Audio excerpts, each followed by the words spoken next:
Hi everyone, welcome back. कैसे हैं सब?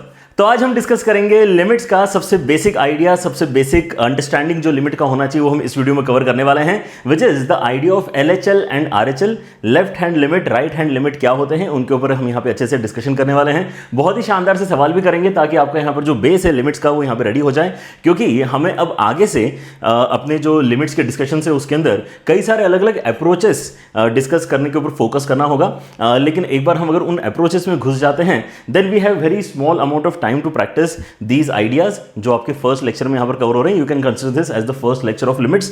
एंड यहां से अगर जो है एक अच्छा बेस अगर रेडी है देन आपके पूरे कैलकुलस का बेस यहां से बन रहा है, ऐसा आप मान सकते हैं। Because for the next 3 chapters limits के बाद में कंटिन्यूटी एंड देन डिफरेंशिएबिलिटी आपको लगभग सेम ही आइडियाज के ऊपर अपना काम करना है, and which is basically going to create the majority section of your differential calculus. Alright, so इसलिए यहां पर जो है बिगिनिंग आपकी यहां पर इस वीडियो से हो रही है। अच्छी तरीके से यहां पर सारे कॉन्सेप्ट्स को समझें एंड अपने जो क्वेश्चन है उनको अच्छी तरीके से प्रैक्टिस भी करें। शुरू करते हैं यहाँ पर डिस्कशन, एकदम बेसिक आइडिया से स्टार्ट कर रहे हैं। तो आई होप आपको यहाँ पे जो है एक स्मूथ ग्रोथ यहाँ पे इस वीडियो में फील होगी कि हम यहाँ पे धीरे धीरे सारी चीजें पिक करते जा रहे हैं और हमें चीजें समझ में भी आ रही है। ठीक है, चलिए तो हमारे यहाँ पर जो डिस्कशन स्टार्ट होने वाला है that is to first realize कि what we already know, right. So हमें यहाँ पर पता है कि अगर मेरे पास में कोई फंक्शन का एक्सप्रेशन है, जैसे यहाँ पर दिया हुआ है x² - 1 x - 1, then I definitely can find the value of function at different inputs, right. ये चीज हमें आती है, मुझे भी पता है कि आप लोगों को आती है। That's why I am pretty confident कि अगर मैं आपसे पूछता हूँ कि what is the value of f(2), तो आई नो कि आप सभी बच्चे इसका आंसर निकालकर मुझे बता सकते हो। ठीक है ना, क्या आंसर आ जाएगा इसका? आप यहां पर बोलोगे कि सर x की जगह बस 2 ही तो डालना है, तो कौन सी बड़ी बात है। हम यहां पे ऊपर क्रिएट कर रहे हैं 3, नीचे 1, मतलब यहां पे आंसर आ जाएगा आपका 3 के बराबर। और अगर मैं आपसे पूछूंगा कि what is the value of f(3), तो भी मुझे पता है कि आप सब काफी कॉन्फिडेंटली इस क्वेश्चन का आंसर बता सकते हैं। यहां पे 9 - 1/2 मतलब ये आपका 4 के बराबर आंसर आ जाएगा, and you can do it for every other value as well. ये इसको क्या बोलते हैं, हम यहाँ पे कोई भी एक x जो है इनपुट में डालते जा रहे हैं और कोई ना कोई वैल्यू यहाँ पर जनरेट होते जा रही है, तो ये जो वैल्यू जनरेट हो रही है इसको हम कहते हैं value of the function at that particular input. ठीक है ना, तो वैल्यू ऑफ द फंक्शन 3 निकला है, वैल्यू ऑफ द फंक्शन 4 निकला है। ऐसे ही आप यहाँ पे कई सारे अलग अलग इनपुट्स के लिए ट्राई कर सकते हो, लेकिन आपकी नजर डेफिनेटली गई होगी एक ऐसे इनपुट के ऊपर जो एक्चुअली यहाँ पर दिक्कत दे सकता है। ठीक है ना, एंड दैट इज बेसिकली 1। अगर आप यहाँ पे 1 इनपुट में डालते हो तो बड़ी दिक्कत हो जाएगी। ठीक है ना, अगर आप यहाँ पे 1 इनपुट में डालोगे तो दिक्कत ये है कि न्यूमरेटर में आपके इसमें 1² - 1 बनेगा, डिनोमिनेटर में 1 - 1 बनेगा, जो कि बेसिकली क्रिएट कर रहा है 0/0। मतलब हमें यहाँ पर क्या बोलना पड़ेगा कि यार ये तो चीजें अभी डिफाइंड है ही नहीं। मतलब हमने ये कहना चाहिए कि आप तो एक्चुअली यहाँ पे 1 डालो ही मत, ये तो काफी खराब सा यहाँ पर जो है आपका एक्सप्रेशन मैथ्स में बन गया है, and we don't like this. We don't like this कि यार ऊपर भी आपका 0 बन गया, नीचे भी आपका 0 बन गया, है ना। सो ऐसे हम बेसिकली इनपुट्स अलाउ ही नहीं करते हैं, राइट। सो हमें क्या कहना चाहिए, हमें कहना चाहिए कि देखो आप एग्जैक्टली 1 डाल के इस फंक्शन में वैल्यू निकाल ही नहीं सकते।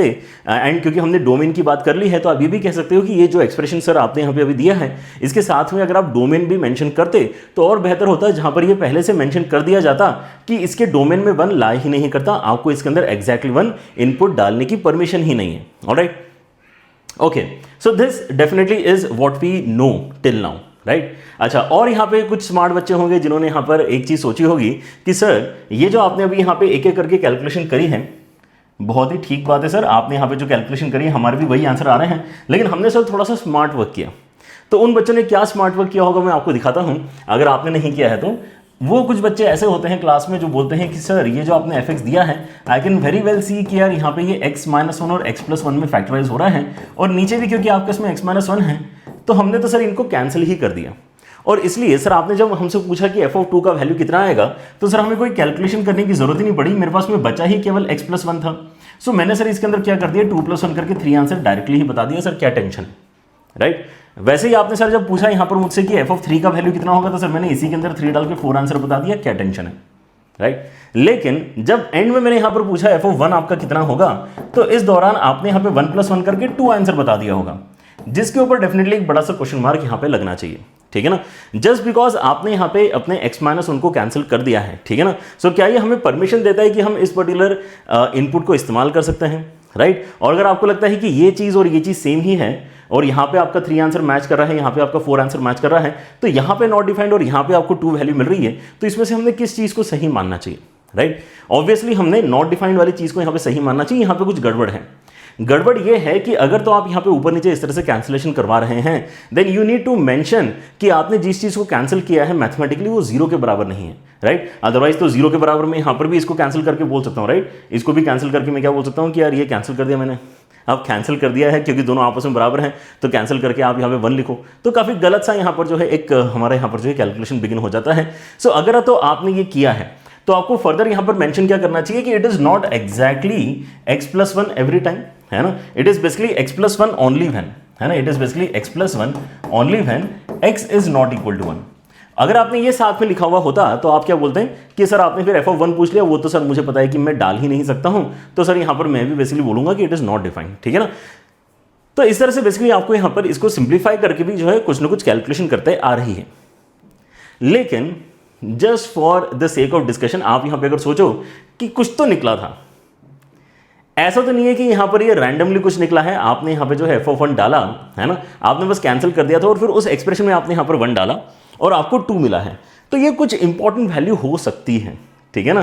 तो इसके ऊपर आप थोड़ा सा यहां पर नजर रखना, है ना। अब हम यहां पे इस पर्टिकुलर फंक्शन को और भी डिस्कस करेंगे, सो यू विल रियलाइज कि ये वैल्यू एग्जैक्टली क्या निकल कर आ रही है, ठीक है ना। ऑलराइट, ठीक है, इस पेज के ऊपर तो अभी हमने जितना डिस्कशन किया हमें समझ में आ रहा है कि यार ये तो यार गड़बड़ है, यही वाला ठीक लग रहा है, ठीक है ना, क्योंकि आपने यहाँ पे 1 डालना अलाउ नहीं किया, तो 1 डाल कैसे सकते हैं, 1 डाल नहीं सकते तो ये वाला वैल्यू भी आना नहीं चाहिए था, बट कुछ तो आके रखा हुआ है, कुछ तो वैल्यू आके अभी आपके यहाँ पे रखा हुआ है, इसको हम देखेंगे। ऑलराइट, सो अब यहाँ पर लिमिट जो चीज़ है ना, उसको पहले अंडरस्टैंड भी करना है और उसकी जो नीड है उसको भी यहाँ पे समझने की कोशिश करना है, ठीक है ना। सो लिमिट बेसिकली क्या करती है, लिमिट ये बोलती है कि देखो आपको अगर कहीं पर भी दिक्कत आ रही है ना, जैसे यहाँ पर हमें इस पर्टिकुलर डिस्कशन में 1 पे दिक्कत आ रही है, तो हमारा यहाँ पर जो आइडिया है लिमिट का वो कहता है कि देखो आप एग्जैक्टली 1 तो नहीं डाल पा रहे हो, क्योंकि एग्जैक्टली 1 डालने पे क्या हो रहा है, इस तरह का 0/0 टाइप की चीजें जनरेट हो जा रही हैं जो हम यहाँ पे आगे सॉल्व करना नहीं चाह रहे हैं, है ना। डायरेक्टली हमने उसको देख के नॉट डिफाइंड लिख दिया है, राइट। सो लिमिट कहती है कि आप ऐसा करो कि 1 के नेबरहुड की यहाँ पर जो है बात करना स्टार्ट कर दो rather than the exact input 1, है ना। तो लिमिट क्या है, limit is the study of behaviour of the function in neighbourhood of a given point, right. So यहाँ पे ऑब्वियसली जो पॉइंट ऑफ इंटरेस्ट है हमारा वो 1 के बराबर है। सो नेबरहुड का मतलब क्या है कि हम 1 के आसपास कहीं ना कहीं यहाँ पर रहकर अपने आउटपुट को स्टडी करना चाहेंगे। जैसे अगर मैं आपसे बोलता हूँ कि आपका आंसर क्या आना चाहिए, अगर आपने f निकालने की कोशिश करी 1.1, देखो मैं 1 डाल रहा हूँ तो दिक्कत आ रही है, लेकिन 1.1 में दिक्कत थोड़ी ना आएगी। And again we definitely realise this कि यार आपके पास में जो एक्सप्रेशन है वो x-1 इंटू x+1 की तरफ फैक्टराइज किया जा सकता है, नीचे आपके यहाँ पे x-1 है, तो आप डायरेक्टली भले ही कैंसिल मत करो, है ना, अभी आप इसको ऐसे रहने दो। आप यहाँ पे क्या डालना चाहते हो, 1.1 डालना चाहते हो, जैसे आप 1.1 डालोगे सो 1.1 - 1 इंटू 1.1 + 1 और नीचे आपके इसमें इतना आ जाएगा 1.1 - 1। Now this time around we are pretty sure कि ये दोनों ब्रैकेट्स आपके इक्वल हैं और ये 0 नहीं है, तो आप इनको बिना डरे मैथमेटिकली कैंसिल कर सकते हो, इसमें कोई भी गलत बात नहीं है। हाँ, ये मतलब काफ़ी छोटी वैल्यू है, लेकिन छोटी वैल्यू कैंसिल करने से आज तक किसने मना किया है आपको, किसी ने नहीं किया है, राइट। सो आप यहाँ पे कैंसिलेशन डेफिनेटली करवा सकते हैं और कैंसिलेशन करके आपके उसमें जो आंसर यहाँ पे अल्टीमेटली निकल कर आ रहा है दैट इज बेसिकली 2.1 के बराबर। सो जब आप यहाँ पे 1.1 डाल रहे हो तो आप यहाँ पे 2.1 वैल्यू जनरेट कर रहे हो। 1.1 क्या वाकई आपके 1 के पास वाला वैल्यू है? यस, 1 के नेबरहुड में भी है। ऐसा नहीं है कि हमने यहाँ पे 100 डाल दिया और ये बोल रहे कि वो 1 के पास वाली वैल्यू है, 1.1 ही डाला है, राइट। लेकिन अब हम जानते हैं कि आपके पास में 1.1 और 1 के बीच में भी बहुत सारे नंबर्स लिखे जा सकते हैं। So we can try something which is even closer to 1 which is 1.01, right. हम 1 के नेबरहुड में कुछ वैल्यूज इनपुट में डाल के देखना चाह रहे हैं क्योंकि हम एग्जैक्टली 1 नहीं डाल पा रहे हैं, राइट। सो अगर मैं यहां पे डिसाइड करता हूं कि यार 1.01 is even closer, it is further closer to your, है ना, डेस्टिनेशन ऑफ 1, तो आप यहां पे क्या कौन सा आंसर जनरेट करोगे? अगेन 1.01 - 1 इंटू 1.01 + 1 और नीचे आ जाएगा सिमिलरली 1.01 - 1। ये दोनों अभी भी आपके कैंसिल होंगे अगेन, क्योंकि ये बहुत छोटे वैल्यूज है लेकिन अभी भी कैसे हैं, इक्वल हैं, और आंसर आपका जो निकल कर आएगा that would be perfect 2.01 answer, right. In fact अगर आप और नजदीक जाना चाहते हो तो जा सकते हो और ऐसा आप करते जा सकते हो, ऐसा आप करते जा सकते हो, इसमें कोई शक नहीं है, ठीक है ना। Because every time the bracket that we are cancelling is very very small, but very very small quantity को कैंसिल करने में हमें कोई दिक्कत नहीं होती है, ठीक है ना। वेरी वेरी स्मॉल क्वांटिटी हम कैंसिल कर सकते हैं, राइट। सो ये अभी भी आपका कैंसिल हो जाएगा और आपके जो आंसर निकल कर आएगा that would be 2.01, right, 2.001 sorry 2.001 आपका यहां पर आंसर निकल कर आने वाला है, ठीक है ना। सो आप एक बात ये नोटिस कर सकते हो कि जैसे जैसे मैं 1 के नज़दीक जाते जा रहा हूँ, इसको अगर आप यहाँ पे जो है इमेजिन करना चाहो तो आप नंबर लाइन के ऊपर इमेजिन कर सकते हो कि हम कहाँ बैठे हैं, हम 1 के नज़दीक ही कहीं बैठे हैं, ठीक है ना। यहाँ पे आपका 1 है, यहाँ पे आपका 1.1 है, राइट। सो हमने क्या किया, 1.01 लिया, फिर हमने 1.001 लिया। जैसे जैसे हम यहाँ पे अपने इनपुट्स को 1.01, 1.001 जैसे हम अपने इनपुट्स को 1 के नज़दीक लेते जा रहे हैं, हमारी जो वैल्यू है वो भी किसी एक पर्टिकुलर नंबर को अप्रोच करने की कोशिश कर रही है। हमारे जो आंसर्स हैं वो भी किसी एक नंबर को अप्रोच करने की कोशिश कर रहे हैं। वी कैन क्लियरली सी कि वो 2 के पास पहुंचने की कोशिश हो रही है। ये जो आपके आंसर्स है धीरे धीरे 2 बनने की कोशिश कर रहे हैं, राइट। सो ये याद है ना 2, हमारे यहाँ पर ये 2 का कुछ इंपॉर्टेंस है, राइट। एंड एक बात और आप यहाँ पे सोच सकते हो कि अभी हमने जो बेसिकली यहाँ पे डिस्कशन किया है उसमें हमने नेबरहुड की बात तो करी है, लेकिन आप भी जैसे जहाँ पे अपने घर में रहते हैं तो आपके पड़ोसी 2 होंगे, ठीक है ना। एक आपका इस तरफ रहने वाला पड़ोसी होगा, एक आपका उस तरफ रहने वाला पड़ोसी होगा, राइट। If you are not living in a flat structure, apartment structure में तो चलो यहाँ पर काफ़ी अलग अलग सिनेरियोज बन सकते हैं, लेकिन जो सिंपल हमारे यहाँ पे रोज़ के फॉर्मेट में यहाँ पे सोसाइटीज़ रहती हैं, we have 2 neighbours, 1 on the right 1 on the left, ठीक है ना। वैसे अगर मैं नेबरहुड की बात करना चाहता हूं तो 1 का नेबरहुड एक्चुअली आपका 1.1 से ही स्टार्ट होगा, ऐसा जरूरी नहीं है। आप यहाँ पे अगर 0.9 की बात करते हैं तो वो भी अपने नेबरहुड की तरह ही काउंट होने वाला है, ठीक है ना। सो आपका नेबरहुड में और क्या वैल्यूज आ सकते हैं, आपके नेबरहुड में 0.9 भी आ सकता है, ठीक है ना। आपके नेबरहुड में 0.99 भी आ सकता है, आपके नेबरहुड में 0.999 भी आ सकता है, ठीक है ना। तो आप जितने ज्यादा यहाँ पे 9 लगाते जाओगे उतने ही ज्यादा आप 1 के नजदीक पहुंचते जा रहे हो, राइट। सो जो हमने यहाँ पे स्ट्रक्चर अभी यहाँ पे बिल्ड किया है फॉर राइट नेबरहुड, क्या इसको राइट नेबरहुड बोलना ठीक है, क्योंकि ये सारे जो हमने वैल्यूज इनपुट में डाले थे ये 1 के राइट में थे। ऐसे हम लेफ्ट नेबरहुड के भी यहाँ पे डिस्कशन कुछ यहाँ पे कर सकते हैं और देख सकते हैं कि वैल्यूज हमारे क्या क्रिएट हो रहे हैं, राइट। So the values that we can create is definitely for 0.9 which is obviously on the left neighbourhood. तो यहाँ पे कितना हो जाएगा, ये हो जाएगा 0.9 - 1 इंटू 0.9 + 1 एंड नीचे आ जाएगा आपके इसमें यहाँ पे 0.9 - 1। ऑब्वियसली ये नेगेटिव क्वांटिटीज है लेकिन आपस में कैंसिल जरूर होंगी एंड 1.9 आपका यहाँ पे आंसर बनेगा। लेकिन इसी के प्लेस में अगर आप 0.99 डालते हो तो this value is even closer to 1, this value is further closer to 1 और इस वजह से आपका जो आंसर आ रहा है वो भी थोड़ा सा शिफ्ट हो रहा है। आप अगर नोटिस करेंगे तो आपका आंसर अब यहाँ पे 1.99 आ गया है। Again this answer is trying to become something. ये आंसर आपका क्या बनने की कोशिश कर रहा है उसके ऊपर हम यहाँ पे फोकस करना चाहेंगे। तो अगर मैं 0.999 जैसी कोई वैल्यू अगर इनपुट में डालता हूं then this answer basically becomes 1.999। क्या समझ में आया? तो जैसे जैसे मैं यहां पर अपने इनपुट को 1 के पास भेजने की कोशिश कर रहा हूं, मेरे जो आंसर्स हैं वो क्या बनने की कोशिश कर रहे हैं। जो मेरे आंसर्स है अगेन यू कैन सी कि ये फिर से 2 के नजदीक पहुंचने की कोशिश है, ये भी आपका 2 के नजदीक ही पहुंचने की कोशिश है। क्योंकि हम यहां पे देख पा रहे हैं कि अगर मैं लेफ्ट नेबरहुड से 1 की तरफ अप्रोच करता हूं या फिर मैं राइट नेबरहुड से 1 की तरफ अप्रोच करता हूं, दोनों ही साइड से आपको जो फंक्शन है ये इंडिकेट कर रहा है कि वैल्यू 2 को अप्रोच करने की कोशिश कर रही है।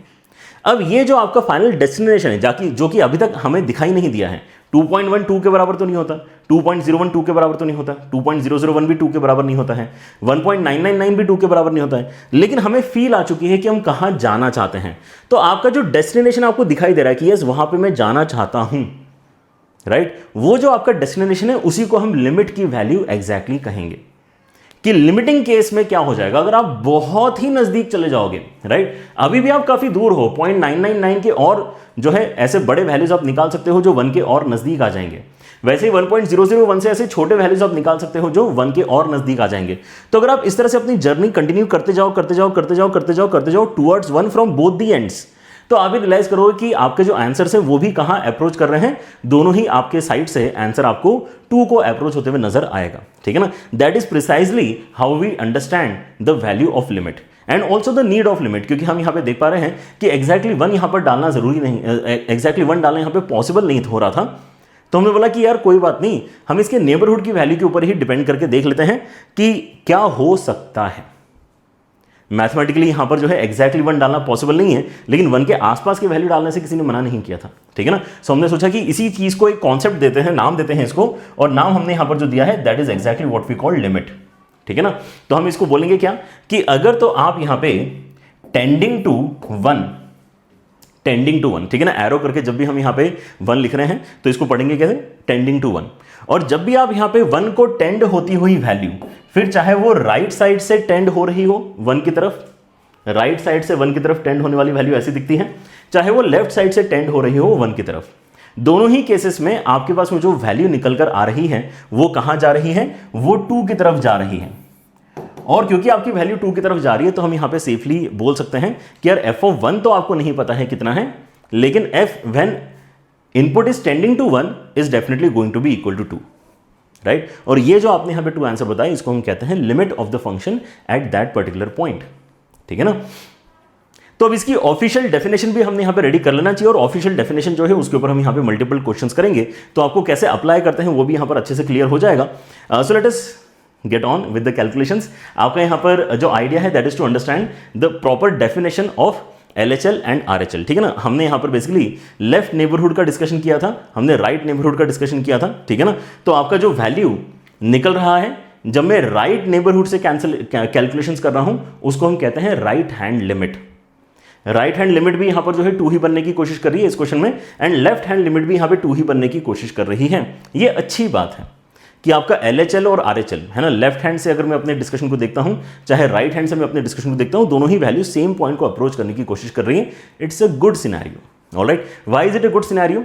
क्योंकि अगर आपके पास में यहां पे ये दोनों वैल्यूज अगर बराबर आते हैं और किसी एक फाइनाइट क्वांटिटी के बराबर आते हैं, then we are very confident about answering for the value of limit of the function. At least value of the function नहीं बता पा रहे हैं, वैल्यू ऑफ द फंक्शन तो नहीं बता पा रहे थे, कोई दिक्कत नहीं है, लेकिन एटलीस्ट क्या लिमिट ऑफ द फंक्शन बता पा रहे हैं। इन दैट सिनेरियो ये तभी पॉसिबल है जब आपके LHL और RHL बराबर आ जाते हैं। LHL RHL क्या है, जब आप अप्रोच करते हो तो आपको यहां पे वैल्यू किस तरफ जाते हुए नजर आ रही है, ठीक है ना। Alright, so if LHL is equal to RHL is equal to finite quantity, then that is the value of the limit of the function at that particular given point.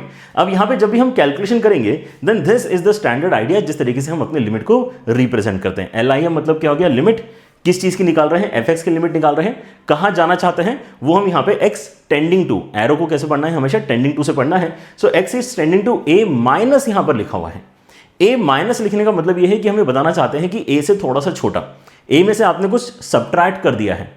a minus is not minus of a minus is not minus of a minus is basically a minus something, और वो something इतना छोटा है कि आप basically a के नजदीक ही हो, right, that is the notation. और अगर मैं राइट हैंड लिमिट देखना चाहता हूं तो हम कहते हैं कि आप a के थोड़े से राइट में रहना चाहते हो, जैसे कि हम यहां पे 2 के थोड़े से राइट, 1 के थोड़े से राइट में बेसिकली अगर रहना चाहते हैं तो हमने क्या किया है, 1 में थोड़ा सा कुछ एक्स्ट्रा ऐड कर दिया है, ठीक है ना। जैसे 0.001 हमने यहां पर ऐड कर दिया था, तो क्या है 1 से थोड़ी सी बड़ी वैल्यू आपको यहां पर मिल गई है, और उसी चीज को हम क्या कह रहे हैं, राइट हैंड लिमिट कह रहे हैं, ठीक है ना। अच्छा, अब यहां पर हमने इंट्रोड्यूस करना चाहिए एक नया idea which is basically h, एक ऐसा क्वांटिटी जो ऑलमोस्ट जीरो ही है। h नाम का एक ऐसा क्वांटिटी जो ऑलमोस्ट जीरो ही है, वो हम यहां पे इंट्रोड्यूस करते हैं while defining left hand limit and right hand limit. हमें कहते हैं कि अच्छा ठीक है, आप यहां पे क्या करना चाहते हैं, आप यहां पर कहना चाहते हो कि आपके पास में फंक्शन के अंदर जो वैल्यू जा रहा है वो a से थोड़ा सा कम है। अब a से थोड़ा सा कम है को हम रिप्रेजेंट कैसे करेंगे, कुछ ना कुछ यहां पर मुझे वेरिएबल इंट्रोड्यूस करना पड़ेगा, तो the standard variable that we introduce is h, ठीक है ना। तो a माइनस h अगर मैंने यहां पर लिख दिया है तो ये डेफिनेटली बता रहा है कि मैंने a से छोटी वैल्यू इनपुट में डाली है। और वैसे ही यहां पर हम क्या लिख सकते हैं, हम यहां पे लिख सकते हैं फंक्शन के अंदर मैंने a प्लस h इनपुट में डाला है, राइट।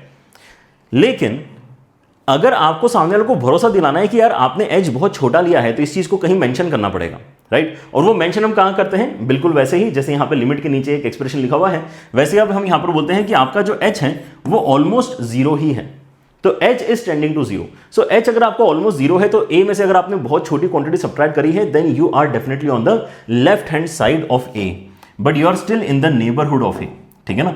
आप एग्जैक्टली a पे नहीं हो, आपने a में से कुछ छोटा सा क्वांटिटी सब्ट्रैक्ट किया है, ठीक है ना। तो a minus is definitely becomes N input which is on the left hand side of a।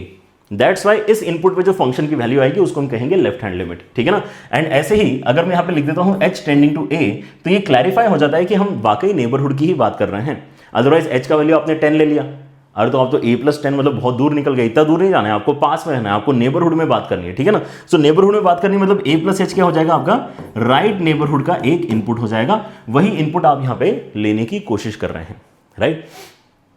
और क्योंकि यहाँ पे h का वैल्यू आप ऑलमोस्ट जीरो ही कर देना चाहते हो, है ना, तो यहाँ पे अगर आप देखोगे तो अभी हमने h का वैल्यू जीरो नहीं लिया है, h का वैल्यू तो काफी डिसेंट बड़ा है, 0.001 is not that small of A quantity, right. लेकिन अगर आप यहाँ पे टेंडिंग टू जीरो ही, मतलब ऑलमोस्ट आपने जो 1 के ऊपर एक कदम बढ़ाया है, 1 के ऊपर जो आपने यहाँ पे कदम बढ़ाया है वो ऑलमोस्ट जीरो ही है। इसका मतलब ये क्वांटिटी कैसा इमेजिन करना चाहिए आपने, 1.00000000001, बहुत सारे जीरोस के बाद में एक छोटा सा 1 लिखा हुआ है, ठीक है ना। तो यहां पर भी क्या होगा, 2.000000000 फिर 1 आएगा, ठीक है ना। तो वो चीज तो डेफिनेटली अब 2 दिखने लगी है आपको, वो चीज आपको डेफिनेटली 2 दिखने लगी है, and that is what is the concept of finding limits, ठीक है ना। लेकिन जरूरी क्या है, लिमिट का हम यहां पे आंसर अगर कुछ भी बता रहे हैं, ठीक है ना, एंड इनको कंबाइन तरीके से अगर लिखना है तो इनको कंबाइन तरीके से कैसे लिखा जाएगा, एक सिंगल स्टेप में हम अगर लिखते हैं तो limit x tending to a लिखा जाएगा f ऑफ x, ठीक है ना। यहां पे मैंने प्लस भी नहीं लगाया है, माइनस भी नहीं लगाया है, तो ये तभी बेसिकली आप यहां पे लिख पाओगे लिमिट का वैल्यू कुछ ना कुछ जब ये दोनों बराबर आ रहे होंगे और किसी एक फाइनाइट क्वांटिटी के बराबर आ रहे होंगे, ठीक है ना। तो वो जो भी आपका यहां पे क्वांटिटी है, लेट से वो l के बराबर निकल कर आता है, ये क्वांटिटी सॉल्व करके l के बराबर आता है, लेट से ये क्वांटिटी सॉल्व करके भी सेम l के ही बराबर निकल कर आता है। आपकी किस्मत लेट से अच्छी है, जैसे पिछले वाले एग्जांपल में पिछले पेज पे हमने दोनों ही साइड से देखा कि 2 ही आपका यहां पर अप्रोच वाला वैल्यू निकल कर आ रहा है, ठीक है ना। क्योंकि ये दोनों वैल्यूज फाइनाइट है और दोनों बराबर हैं, इसलिए फाइनली हम यहां पे कह सकते हैं कि लिमिटिंग सिनेरियो में a की तरफ जब आपका इनपुट टेंड करेगा तो आपका आंसर बेसिकली l बनेगा, ठीक है ना। तो यही आपका लिमिट का आंसर होगा।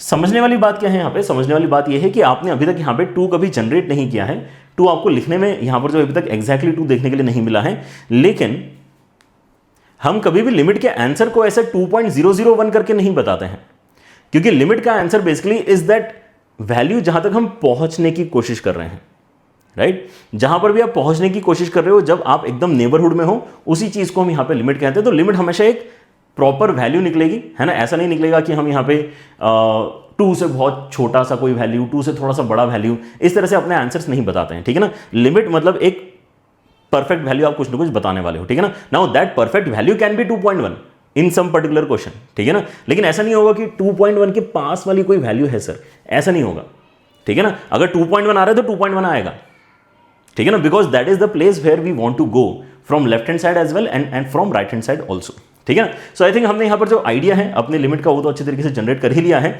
Now let us also understand graphically कि यार यहाँ पे हमारा सिनेरियो कैसे दिखाई देता है लेफ्ट हैंड लिमिट का और राइट हैंड लिमिट का।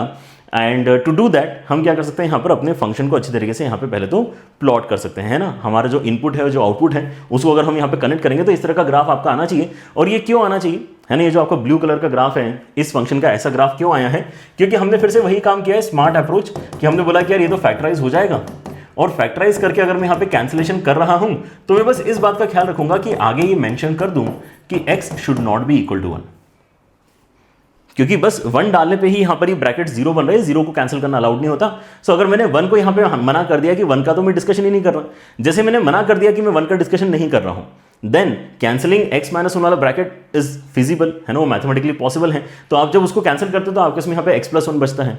तो मतलब y इक्वल टू fx का ग्राफ अगर मैं ड्रॉ करना चाह रहा हूं, मतलब मैं y equal to x plus 1 का ग्राफ ड्रॉ करना चाह रहा हूं, तो इट इज बेसिकली 1 स्लोप की लाइन जिसका इंटरसेप्ट 1 यूनिट के बराबर है। लेकिन क्योंकि हमने 1 डालने से मना किया है, इसलिए इस लाइन के ऊपर एक क्या आ जाएगा, एक हॉलो सर्कल आ जाएगा, गड्ढा आ जाएगा बेसिकली, ठीक है ना। मतलब आप अगर इसके ऊपर चलना स्टार्ट करोगे तो यहाँ पे गिर जाओगे, क्योंकि वहां पे बेसिकली कोई पॉइंट नहीं है, वहां पे गड्ढा है बेसिकली, ठीक है ना। सो उस गड्ढे से सावधान रहना है हमें यहाँ पे, ठीक है ना। तो हम यहाँ पे जब भी अपने LHL और RHL की बात करेंगे तो हम क्या कहते हैं कि हमारा जो इनपुट है वो कहाँ टेंड करने की कोशिश कर रहा है, हमारा जो इनपुट है वो 1 के नजदीक जाने की कोशिश कर रहा है फ्रॉम बोथ दी साइड्स। अगर आपने यहां पे देखा कि यार 1 आपका लेफ्ट हैंड साइड से अप्रोच किया जा रहा है, देन जो आपकी यहां पे वैल्यू निकल कर आएगी उस वैल्यू को हमने क्या नाम दिया है, उस वैल्यू को ही हमने बेसिकली LHL नाम दिया है, ठीक है ना। ये जो हाइट आप फंक्शन में जनरेट कर पा रहे हो वो LHL का यहां पर रिप्रेजेंटेशन हो गया। और अगर आप 1 के राइट हैंड साइड से अप्रोच करने की कोशिश कर रहे हो तो आप जो यहां पे वैल्यू जनरेट कर पाओगे 1 के एकदम नजदीक आके, उस चीज को ही हमने क्या नाम दिया है, RHL नाम दिया है कि right hand limit, right. Left hand limit, right hand limit भी आपके यहां पर जो निकल कर आती है वो एग्जैक्ट वैल्यूज ही है वैसे, है ना। वो भी यहां पे ऐसा नहीं है कि 2 के पास वाली कोई वैल्यू है, ठीक है ना, वो भी एग्जैक्ट वैल्यू ही होती है, राइट। और वो यहाँ पे किसके बराबर निकल कर आ रही है, वो 2 के बराबर आ रही है, क्योंकि हमने यहाँ पे जैसे ही अपने इनपुट को ऑलमोस्ट 1 बना ही दिया है, तो आपने यहाँ पर एक्चुअली जो है 1 बना दिया है, और 1 क्योंकि आपने यहाँ पर बना दिया तो आपका 2 आंसर निकला है। एग्जैक्टली यही चीज़ हमने स्टार्टिंग में कर दी थी, है ना, अगर हमने यहाँ पे ध्यान नहीं रखा था कि यार 1 डालना यहाँ पे अलाउड नहीं है, ठीक है ना।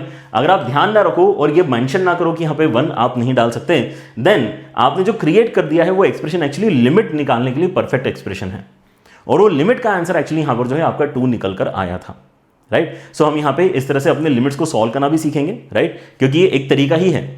ये जो कैंसलेशन हम कर रहे हैं इसको कहते हैं मेथड ऑफ फैक्टराइजेशन, है ना। फैक्टराइजेशन की मदद से आपने क्या किया, जो दिक्कत देने वाला क्वांटिटी था उसको हटा दिया, तो हम वैल्यू ऑफ द फंक्शन के ऊपर तो आंसर नहीं कर पाएंगे, लेकिन लिमिट का आंसर हम इस तरीके से काफी इजीली निकाल के बता सकते हैं कि आपका यहाँ पे 1 डाल के 2 आंसर आएगा, और वो लिमिट का ही आंसर आपका बनता है, ठीक है ना। लेकिन हाँ, ये जब हम यहाँ पे अपने इनडिटरमिनेट फॉर्मेट्स की स्टडी करेंगे, है ना, इनडिटरमिनेट फॉर्मेट्स को सॉल्व करना सीखेंगे, then factorisation technique, rationalisation technique, ये सारी चीजें हम डिस्कस करेंगे, but that is in schedule for your next video, ठीक है ना। अभी हम क्या करने वाले हैं, अभी हमने जो बेसिकली एलएचएल आरएचएल के आइडियाज यहाँ पर जो है अच्छे तरीके से समझे हैं, इनको हम फर्दर अंडरस्टैंड करना चाहते हैं, ठीक है ना। ग्राफिकली हमारे यहाँ पे डिस्कशन चल रहा था, ग्राफिकली हम यहाँ पर क्या बोल सकते हैं कि आप ये नोटिस करो कि जैसे जैसे मेरा यहाँ पे इनपुट 1 के नजदीक आता है, तो ग्राफ के ऊपर आप यहां पे चलना स्टार्ट कर सकते हो, और ये देख सकते हो कि ग्राफ के ऊपर चलते चलते आप किस डायरेक्शन में बढ़ रहे हो, और आप जब ऑलमोस्ट 1 के नजदीक पहुंच जाओगे तो आप किस हाइट पे पहुंचने की कोशिश कर रहे हो,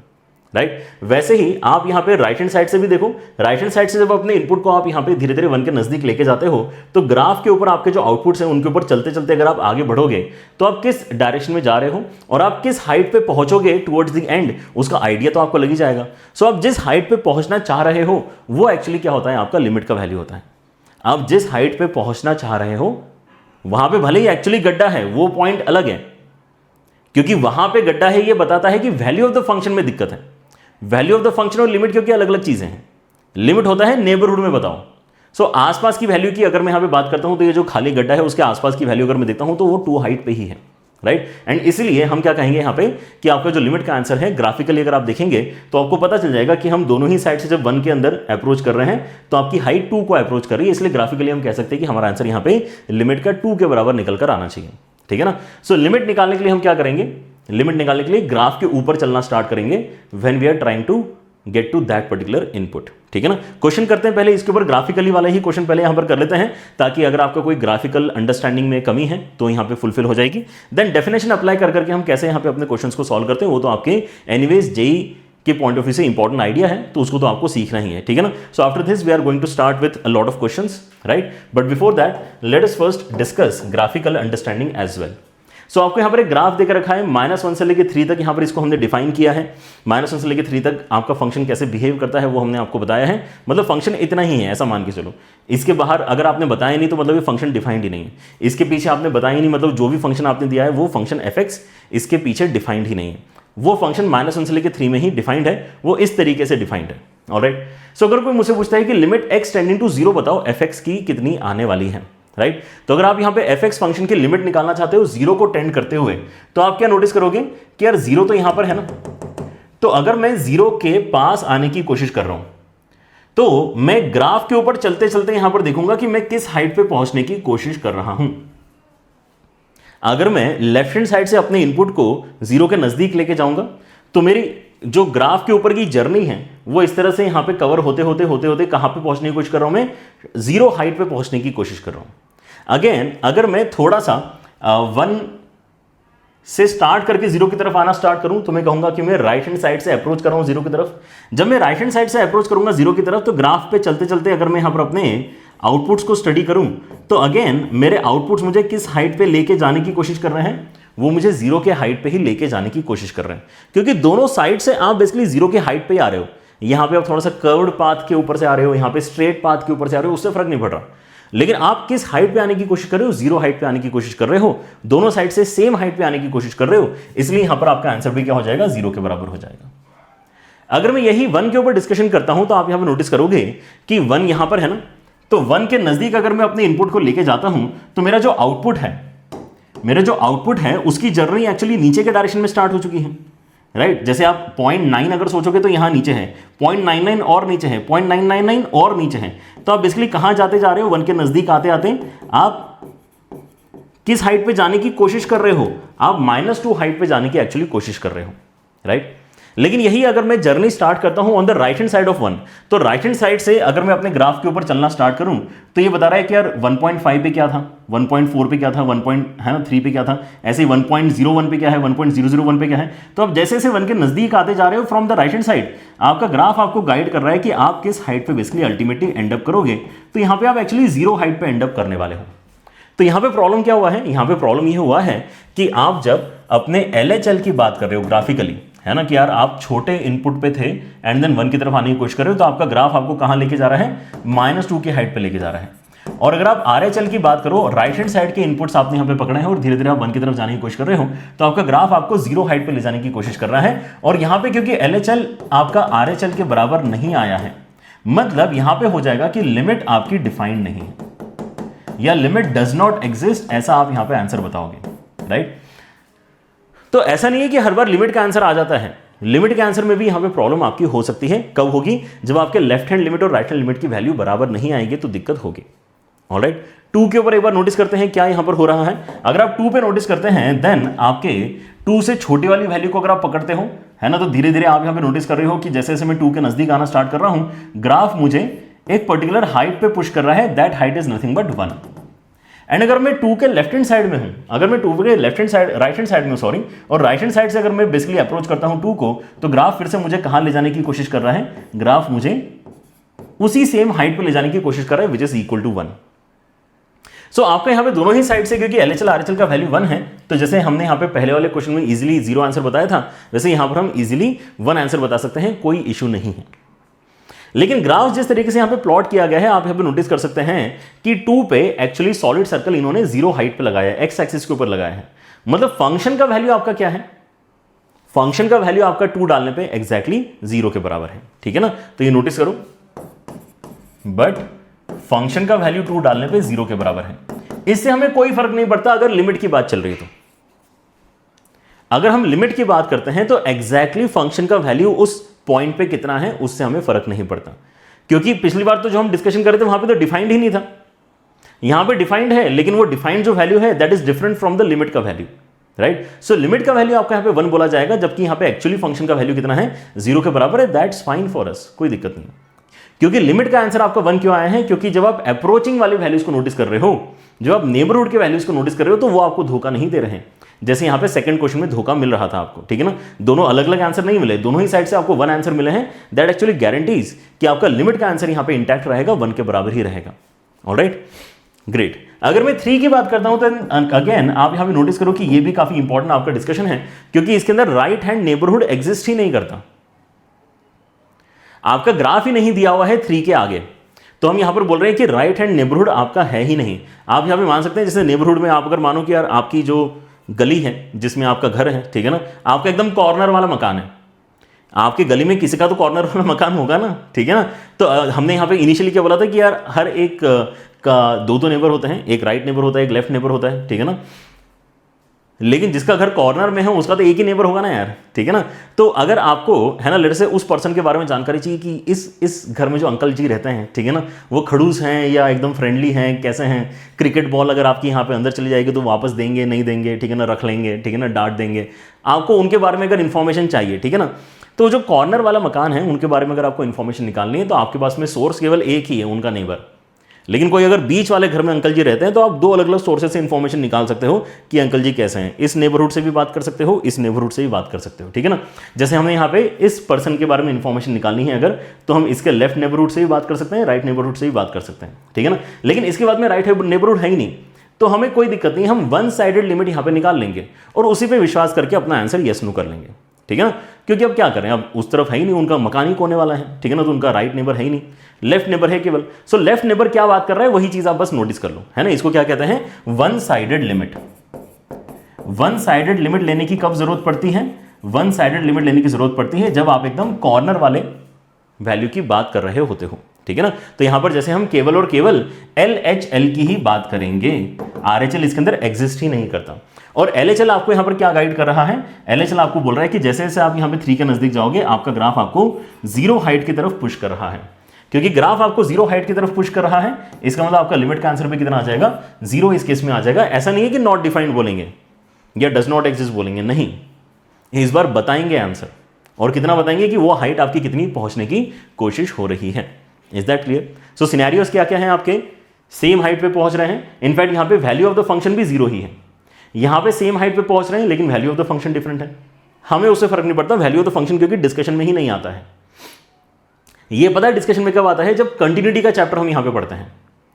तो अगर आपका यहां पे लिमिट का वैल्यू उस पॉइंट पे जो फंक्शन का वैल्यू उससे मैच कर जाए तो आपका फंक्शन कंटिन्यूअस हो जाता है। लेकिन आपको जो लिमिट का वैल्यू है और जो फंक्शन का वैल्यू अगर अलग अलग है तो डिसकंटिन्यूटी आपको देखने के लिए मिलती है। यहां पर गड्ढा आपको अभी भी देखने के लिए मिल रहा है, अभी भी इसके ऊपर चलना स्टार्ट करोगे गिरोगे जरूर, ठीक है ना, गिरोगे, है ना, गिर के यहां पर आओगे वो बात अलग है, ठीक है ना, लेकिन गिरोगे जरूर। ऑलराइट, सो ये है यहां पर कहानी जो कंटिन्यूटी में हम यहां पर डिस्कस करते हैं कि भाई लिमिट का वैल्यू फंक्शन की वैल्यू के बराबर आया कि नहीं आया, इसके ऊपर चर्चा आपकी होने वाली होती है, ठीक है ना। अभी हमें फंक्शन की वैल्यू से इस चैप्टर में तो कोई दिक्कत है ही नहीं, हम उसको कभी स्टडी ही नहीं करते, तो ये भी अगर आप नहीं लिखना चाह रहे हो यहां पर तो हटा सकते हो इसको, this is not important for us. Alright, so I think अब आपको यहाँ पर ग्राफिकल अंडरस्टैंडिंग अच्छे से यहाँ पे बिल्ड हो चुकी है, जो आपके फंडामेंटल्स हैं, है ना, उनके ऊपर हमने यहाँ पे अच्छा खासा हाफ एन आवर स्पेंड किया है, ठीक है ना। आधा घंटा वैसे ज़्यादा नहीं होता, आपकी पूरी जेई प्रिपरेशन 2 साल की जो है उसके अंदर आधा घंटा अगर आपने स्पेंड किया है to understand limits, so that's fine. Right, now we are going to do few very very important questions, ठीक है ना, जहाँ से आपके जो LHL RHL को कैलकुलेट करने के आइडियाज़ हैं वो यहाँ पे हम इनकॉर्पोरेट करेंगे। Right, starting of with a very simple but important question, जहाँ पर आपकी डेफिनेशन चेंज हो रही है। क्या हो रही है? और ग्राफिकली तो हमने ये बात देख ही रखी है, देखो यहाँ पर आपका जो है एक स्ट्रेट लाइन था, फिर यहाँ पे आपको कुछ कर्व था, तो ऑब्वियसली यहाँ पर डेफिनेशन आपकी चेंज हुई है। यहाँ पे कोई लीनियर होगा, यहाँ पे कोई हो सकता है कि -x² टाइप का कुछ हो सकता है यहाँ पे, ठीक है ना। सो आपकी डेफिनेशंस जो है ना, यहाँ पर भी चेंज हो रही थी, लेकिन क्योंकि ग्राफ अवेलेबल था तो उतना हमने यहाँ पर सोचा नहीं, हमें डायरेक्टली ग्राफ के ऊपर चलने का ही क्योंकि थॉट है तो काफ़ी ईजी पड़ रहा था। अब यहाँ पे ग्राफ तो नहीं है, हम क्या करना चाह रहे हैं, यहाँ पर ये जो एक्सप्रेशंस दिए हुए हैं, डेफिनेशन दी हुई है, उसकी मदद से लिमिट x टेंडिंग टू 1 बताना चाहते हैं। अब लिमिट x टेंडिंग टू 1 जब भी बताने की बात आएगी तो हमेशा हमें लेफ्ट नेबरहुड राइट नेबरहुड का डिस्कशन करना है। राइट, कैसे होता है यहाँ पे, अगर मैं LHL निकालना चाहता हूं तो मैं कहूंगा कि मैं फंक्शन के अंदर मतलब 1 में से थोड़ा सा कुछ सब्ट्रैक्ट करके इनपुट डालूंगा, ये समझो, क्योंकि मुझे टेंडिंग टू 1 पे जाना है ना, मुझे 1 के नजदीक जाना है। हाउ टू गारंटी कि मैं 1 के नजदीक हूं और लेफ्ट हैंड साइड में भी हूं, 1 के नजदीक भी हूं और लेफ्ट हैंड साइड में भी हूं, तो लेफ्ट हैंड साइड की गारंटी कैसे हो गई कि -h कर दिया। एंड नेबरहुड में हूं, इस बात की गारंटी कौन दे रहा है कि h तो आपने ऑलमोस्ट 0 ही रखना है, h तो आपने ऑलमोस्ट 0 ही रखना है, h should be tending to 0। Now it is guaranteed कि आपने यहां पे LHL कैलकुलेशन करना है 1 के ऊपर, ठीक है ना। तो 1 के ऊपर LHL कैलकुलेशन का एक्सप्रेशन आपका इस तरह से डेवलप होता है, जो हमने यहां पे डेफिनेशन में भी अभी नोटिस किया था, है ना। a - h करते हैं, h टेंड टू 0 करते हैं। ऑलराइट, सो अगर मैं यहाँ पे अब अपने फंक्शन के अंदर 1 - h इनपुट डालने की कोशिश कर रहा हूं तो आपको ये डिसाइड करना है कि 1 - h मतलब 1 से थोड़ा सा छोटा इनपुट कहां जाएगा, ऊपर जाएगा कि नीचे जाएगा। तो आप यहाँ पे क्लियरली देख सकते हैं कि 1 से छोटा input basically first definition follow करेगा, एंड फर्स्ट डेफिनेशन अगर फॉलो करेगा तो आपका जो इनपुट है वो जाएगा -x² वाले डेफिनेशन में। राइट, क्या करना होता है आपको यहाँ पे अपने इनपुट को देखकर अपना जो डेफिनेशन है उसको पिक करना होता है कि मैं ऊपर वाले डेफिनेशन के साथ में बात कर रहा हूं या नीचे वाले डेफिनेशन के साथ में बात कर रहा हूं।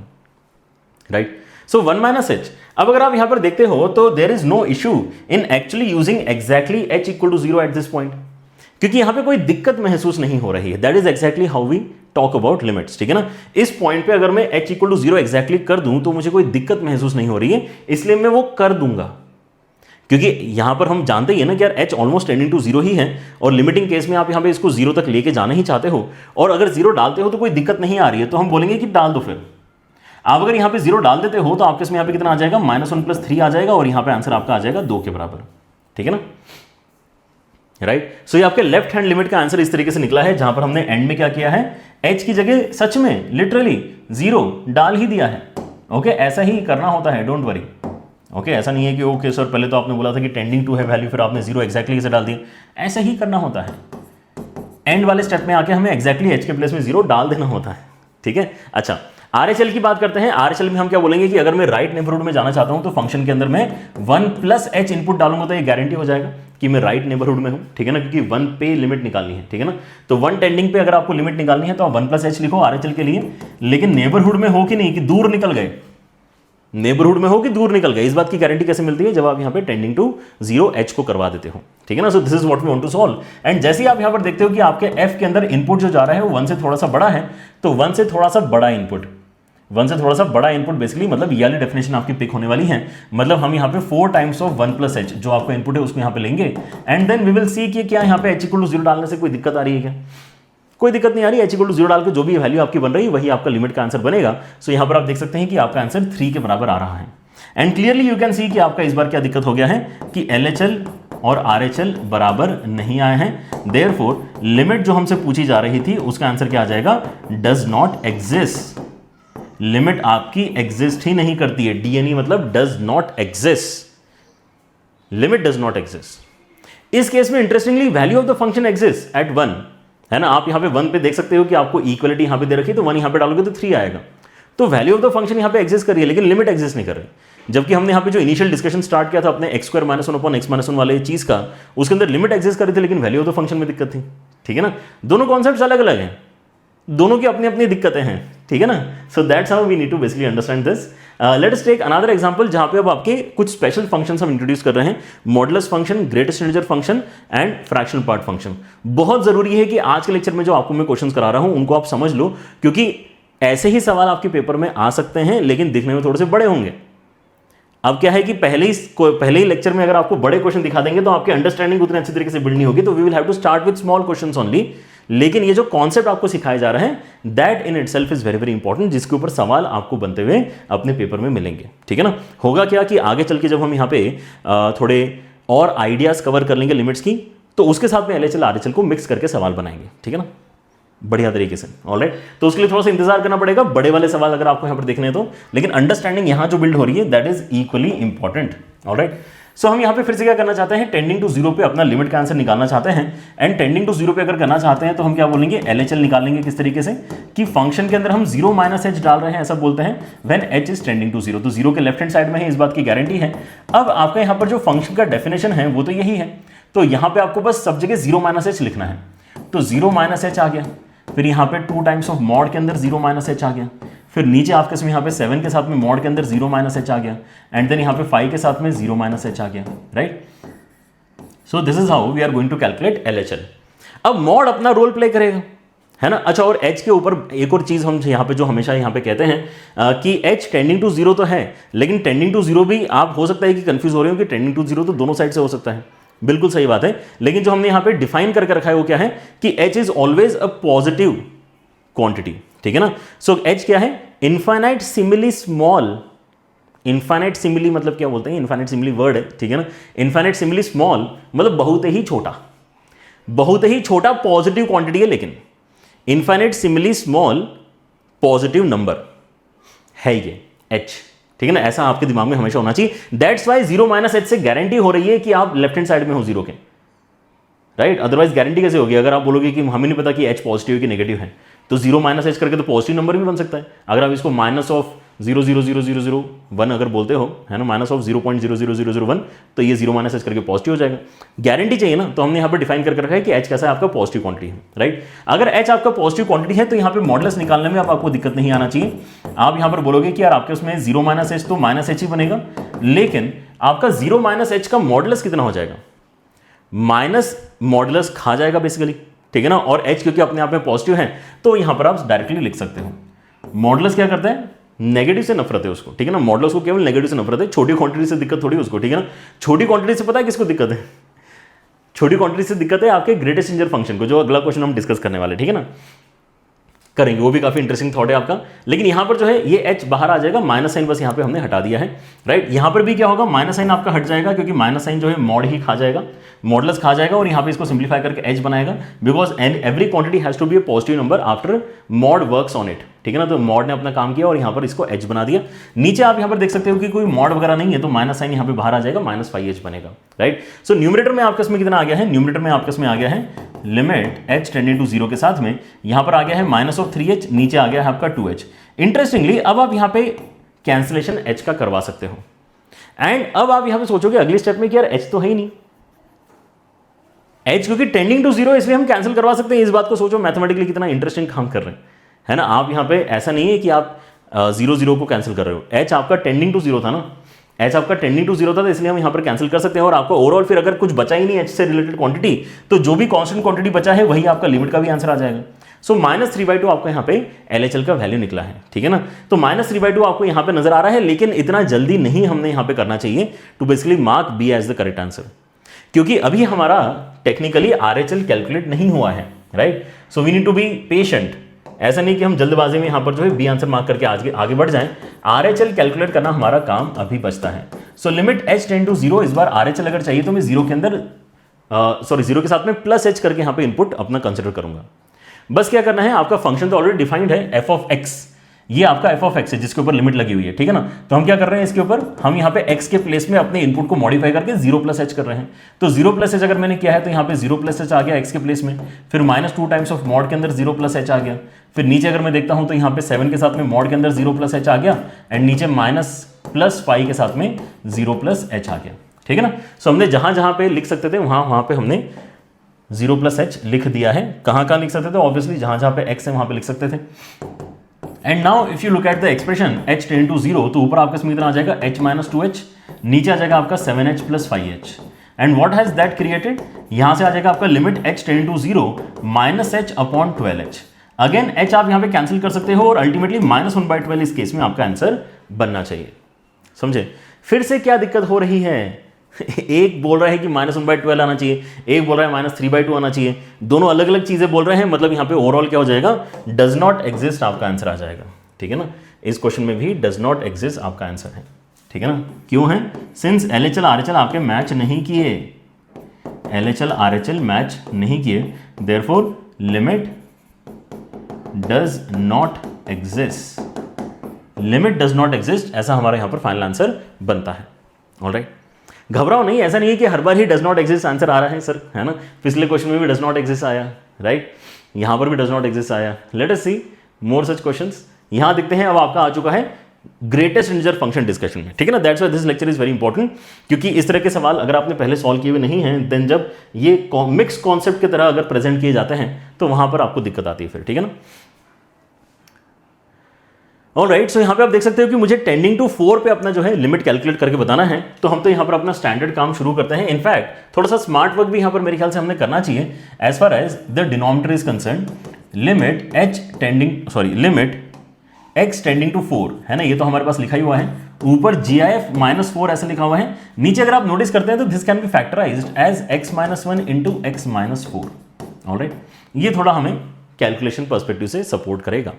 ऑलराइट, ठीक है, इसको हमने फैक्टराइज फॉर्मेट में लिख लिया है बस, अभी हमने और कुछ किया नहीं है। इतना तो कर ही सकते हैं ना, इतना तो हम यहां पे मैथमेटिकली करना जानते हैं। Now let us try and calculate LHL का वैल्यू कितना आएगा। सो LHL अगर आप कैलकुलेट करना चाहते हो तो आप यहां पे लिमिट के अंदर क्या करोगे, x के अंदर, मतलब जो भी एक्सप्रेशन है उसके अंदर आप x डालने की जगह 4 - h इस बार डालोगे बेटा। क्या डालोगे, 4 - h। ऑलराइट, और यहां पे बोलोगे कि h जो है आपका टेंडिंग टू 0 है, so that makes it left neighbourhood, and that's why the calculation will be called as left hand limit. Alright, so left hand limit हम 4 पे निकाल रहे हैं इस बार। So limit h tending to 0, आपको क्या करना है, जहां जहां x लिखा है उसकी जगह 4 - h लिखना है, ठीक है ना। 4 - h, जो हम नीचे वाला एक्सप्रेशन इस्तेमाल कर रहे हैं राइट हैंड साइड से पिक कर लेते हैं, तो 4 - h -1, एंड देन उसके साथ में आ जाएगा 4 - h एंड देन -4 लिखा हुआ है वहां पे पहले से, ठीक है ना। Now interesting thing happens when we have GIF in our expression.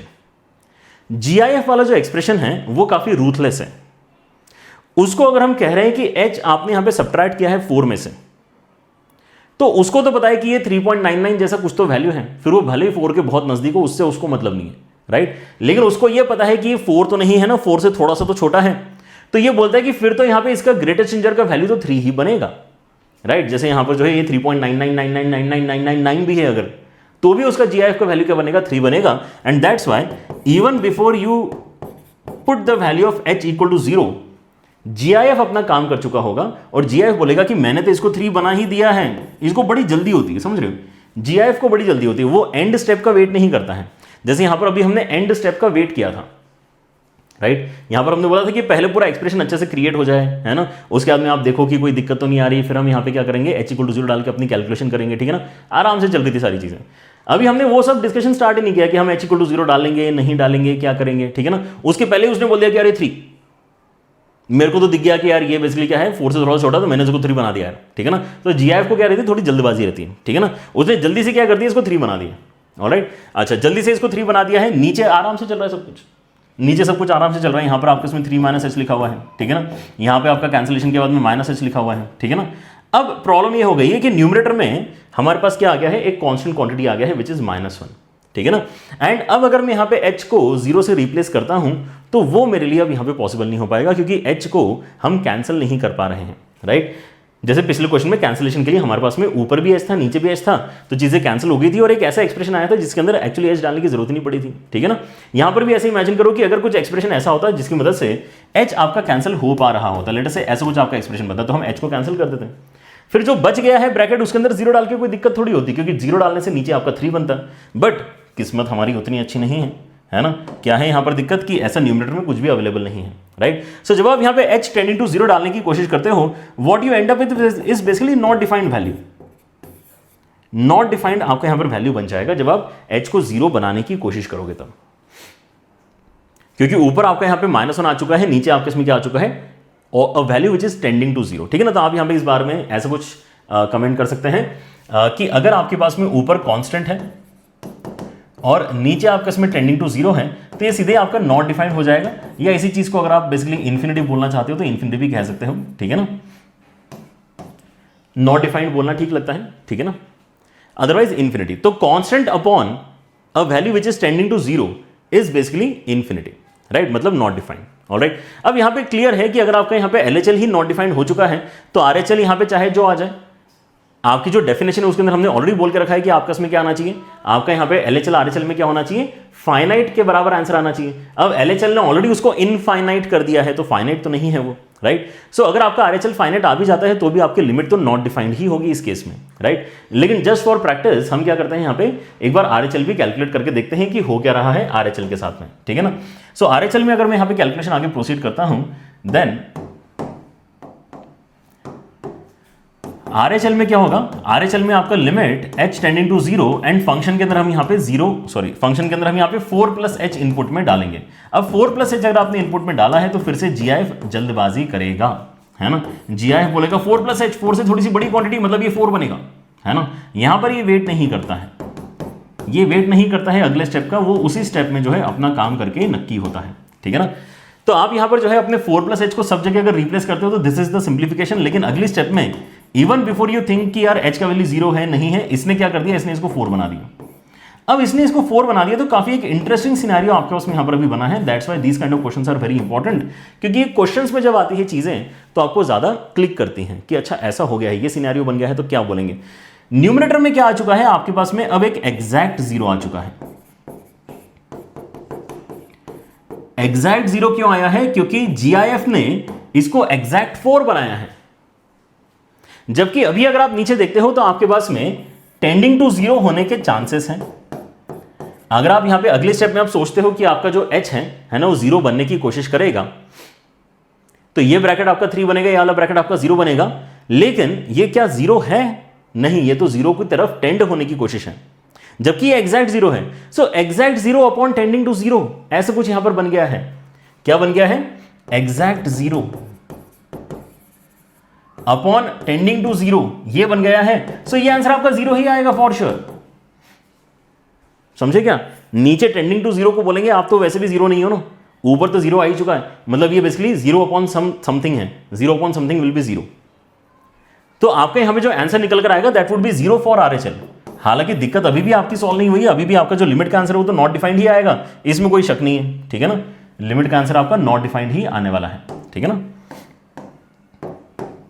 Limit is not defined या फिर लिमिट डज नॉट एग्जिस्ट, है ना, ऐसा कहना चाहिए, limit does not exist. Alright, so limit does not exist he answer है। लेकिन ये जो डिस्कशन है ये काफी इंपॉर्टेंट है, राइट।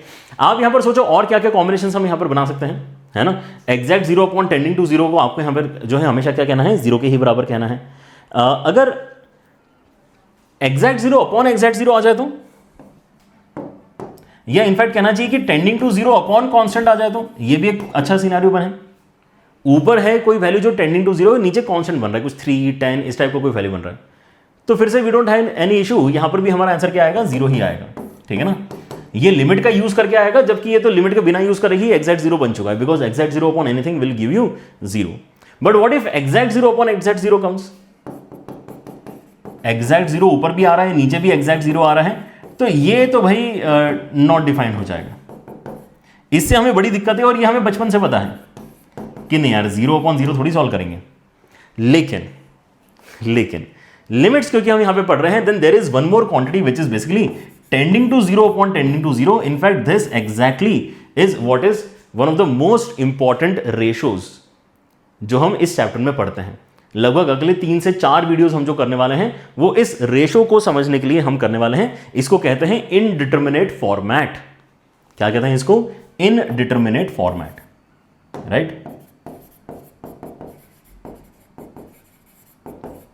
इनडिटरमिनेट फॉर्मेट है ये, जिसको सॉल्व करके कुछ ना कुछ आंसर आ सकता है, जिसको सॉल्व करके कुछ ना कुछ आंसर आ सकता है। क्या इसको सॉल्व करके आपके इसमें 0 आंसर आएगा, क्या इसको सॉल्व करके 1 आंसर आएगा, क्या इसको सॉल्व करके 2 आंसर आएगा, पता नहीं, वो क्वेश्चन पे डिपेंड करता है। ठीक है ना, इसलिए इस तरह के इनडिटरमिनेट फॉर्मेट्स हमें सॉल्व करना सीखना है, right. So if you talk about the different ratios, then exact zero upon tending to zero is one very important idea. ठीक है ना, and then after that tending to zero upon tending to zero is also very very important. ठीक है ना, इसके ऊपर तो हमें 2-3 वीडियोस बनाने पड़ेंगे, तब जाके ये कॉन्सेप्ट हमारा पूरी तरह से कंट्रोल में आने वाला है।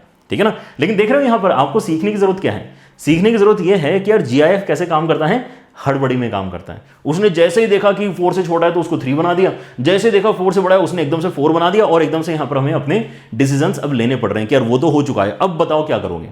ठीक है ना, that is how GIF actually works, right. Next question में देखते हैं कि आपका फ्रैक्शनल पार्ट, फ्रैक्शनल पार्ट और एक नेक्स्ट क्वेश्चन में देखेंगे, है ना।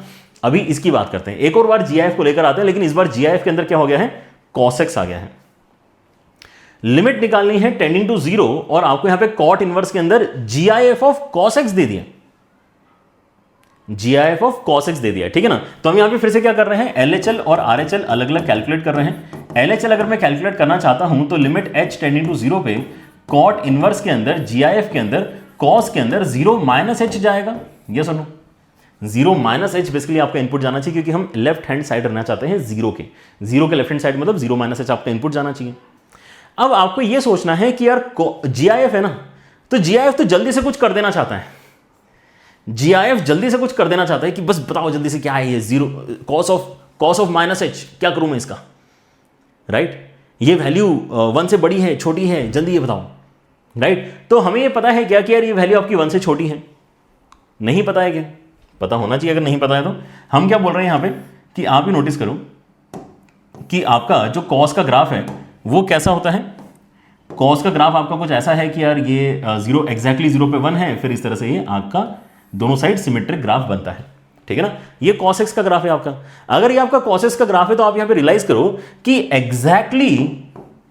एग्जैक्टली 0 डालने पे तो आपको 1 मिलता है, एग्जैक्टली 0 इनपुट पे आपको एग्जैक्टली 1 मिलता है। लेकिन आप 0 पे नहीं जा रहे हो, आप 0 - h मतलब थोड़े से पीछे हो, और जैसे ही आप थोड़ा सा पीछे आते हो आपको ग्राफ नीचे की तरफ स्लाइड होते हुए नजर आ रहा है ना। कांस्टेंट हाइट पे तो बैठा नहीं है ना वो ग्राफ, वो तो स्लाइड होना स्टार्ट हो चुका है। और अगर वो स्लाइड होना स्टार्ट हो चुका है तो अगर आप थोड़ा सा लेफ्ट में आते हो तो आपको जो वैल्यू मिलेगी वो 1 से थोड़ी सी छोटी मिलेगी ना। इनफैक्ट राइट हैंड साइड में भी अगर आप स्लाइड होना स्टार्ट होते हो तो आपको वैल्यू 1 से थोड़ी सी छोटी ही मिलेगी, एग्जैक्टली 1 तो नहीं मिल रहा, और 1 से ऊपर तो कॉस वैसे भी जनरेट नहीं कर पाता है, राइट। और एग्जैक्टली 1 तो एग्जैक्टली 0 पे होगा। एग्जैक्टली 0 अगर आपने यहां पे इनपुट में डाल दिया तो वो तो आपका फंक्शन का वैल्यू है। क्या आपसे यहां पे फंक्शन की वैल्यू पूछी गई है? नहीं, फंक्शन की वैल्यू का आंसर और लिमिट का आंसर दो अलग अलग कॉन्सेप्ट्स हैं। इतने टाइम से हम इसी चीज के ऊपर बेसिकली मास्टरी हासिल करने की कोशिश कर रहे हैं कि लिमिट एक दूसरा कॉन्सेप्ट है, फंक्शन की वैल्यू दूसरा कॉन्सेप्ट है। तो एग्जैक्टली 0 डाल के क्या होगा, would be not of any importance to us. ठीक है ना, हम तो नेबरहुड की ही बात कर रहे हैं। तो जैसे ही आपने कंक्लूड किया कि ये जो भी है कॉस का जो आंसर है -h डाल के वो कुछ ना कुछ 1 से छोटा है, 1 से छोटा को रिप्रेजेंट कैसे कर सकते हैं, 1 माइनस। और 1 माइनस जैसे यहां पे जीआईएफ देखेगा वो बोलेगा कि 1 माइनस 0.99 जैसा कुछ, ओके। तो जीआईएफ क्या करेगा, उसको जल्दी से एग्जैक्टली 0 बना देगा। क्या बोलेगा वो कि लिमिट h टेंडिंग टू 0, आप यहां पे कॉट इनवर्स के अंदर अब 0 देख रहे हो, और ये जो 0 है ऐसा वैसा 0 नहीं है, ये एग्जैक्ट 0 है, ये एग्जैक्ट 0 है। सो एग्जैक्ट 0 का अब यहां पे h क्या उखाड़ सकता है? कुछ नहीं। ये वैसी वाली बात हो गई कि h डालने की जगह ही नहीं है। जैसे हमने एक क्वेश्चन सॉल्व किया था LHL RHL वाला, यहां पे h कैंसिल ही हो गया, तो h डालने की जगह ही नहीं बची, तो जो भी कांस्टेंट आए हैं वही आपका आंसर है, राइट। वैसे ही यहां पर क्या हो रहा है, आपके पास में अब h बचा ही नहीं है एक्सप्रेशन में, तो 0 एग्जैक्टली डाल के जो भी आंसर आ रहा है कॉट इनवर्स के अंदर वही आपका फाइनल आंसर आता है। तो कॉट इनवर्स के अंदर 0 डाल के क्या आता है, π/2 आता है। So that actually becomes the value of LHL, ठीक है ना। And what about RHL? अगर मैं RHL की बात करता हूं तो क्या बोल सकते हैं यहाँ पे, RHL में हम यहाँ पे क्या नोटिस करेंगे, एक्जैक्टली सेम चीज नोटिस करेंगे क्या, ये समझो। RHL will not be much different from this calculation, limit h tending to 0, cot inverse के अंदर आपको GIF के अंदर कॉस के अंदर 0 + h मिल रहा है। जैसे आप 0 से थोड़ा सा आगे गए, 0 + h इज समवेयर हियर, जैसे आप 0 से थोड़ा सा आगे जाते हो तो आपका जो आंसर आता है वो 1 तो नहीं आएगा, 1 से थोड़ा सा कम ही आएगा भाई, 1 से थोड़ा सा कम ही आएगा, इस बात की तो गारंटी है। और जैसे ही 1 से थोड़ा सा छोटा वैल्यू यहाँ पे GIF नोटिस करेगा, वो बोलेगा कि मैं तो इसको 0 बनाने की आदत है मेरे को, अब मुझे इससे मतलब नहीं है कि मैं लिमिट के क्वेश्चन में दिख रहा हूँ या किसी दूसरे क्वेश्चन में दिख रहा हूँ, मुझे तो इसको 0 बनाने की आदत है और मैंने इसको 0 बना दिया, मतलब ये जो बन गया है ये एग्जैक्ट 0 बन गया है, ठीक है ना। और अगर ये एग्जैक्ट 0 आपका बना है तो बस फिर से वही दिक्कत है कि h डालने की जगह ही नहीं है, तो कॉट इनवर्स 0 जो भी होता है वही आपका आंसर आएगा, और कॉट इनवर्स 0 आपका यहाँ पे π/2 होता है। तो आपका इस बार क्या हुआ है, finally after so many questions finally we have a question जिसके अंदर LHL RHL आपके बराबर आए हैं और एक फाइनाइट नंबर π/2 के बराबर आए हैं, मतलब इस क्वेश्चन में बी आंसर आपका करेक्ट होगा। LHL RHL दोनों π/2 आए हैं, दोनों फाइनाइट क्वांटिटी हैं, है ना, इक्वल हैं, तो फाइनली बी आंसर इस क्वेश्चन में आप बोल सकते हैं। तो ऐसा नहीं है कि GIF जो है दिक्कत देगा हमेशा, तो आपको यहां पर क्या है हमेशा ही जो है डज नॉट एग्जिस्ट वाला मिलने वाला है। यहां पे GIF था, आंसर डज नॉट एग्जिस्ट है, यहां पर भी GIF है लेकिन आंसर डज नॉट एग्जिस्ट नहीं है, यहां पर आंसर आपका है π/2, आपका यहां पे लिमिट का आंसर बढ़िया से निकल कर आ रहा है, राइट। नेक्स्ट क्वेश्चन दैट मैंने आपको यहां पर अभी बताया था वो क्या है, जहां पे अब फ्रैक्शनल पार्ट भी आ गया, तो फ्रैक्शनल पार्ट की भी वर्किंग आपको बहुत अच्छी तरीके से समझनी पड़ेगी। GIF की तो काफी प्लेन वर्किंग है कि वो जल्दबाजी करता है और क्या करता है, अपना जो है जो भी वैल्यू क्रिएट करना है उसको क्रिएट करवा देता है जल्दी से, ठीक है ना। यहां पर भी GIF नीचे दिया हुआ है तो वो तो अपना ये वाला काम नीचे तो करने ही वाला है, बट ऊपर दिया है फ्रैक्शनल पार्ट। अब फ्रैक्शनल पार्ट किस तरीके से वर्क करता है वो भी एक बहुत इंपॉर्टेंट चीज है, आपको यहां पर पता होना चाहिए। फ्रैक्शनल पार्ट में है ना, अगर आप पहले ही यहां पे इस चीज को डिस्कस करना चाहो तो वो पहले कर लेते हैं कि यार ग्राफ आपका फ्रैक्शनल पार्ट का बनता कैसे है, ठीक है ना।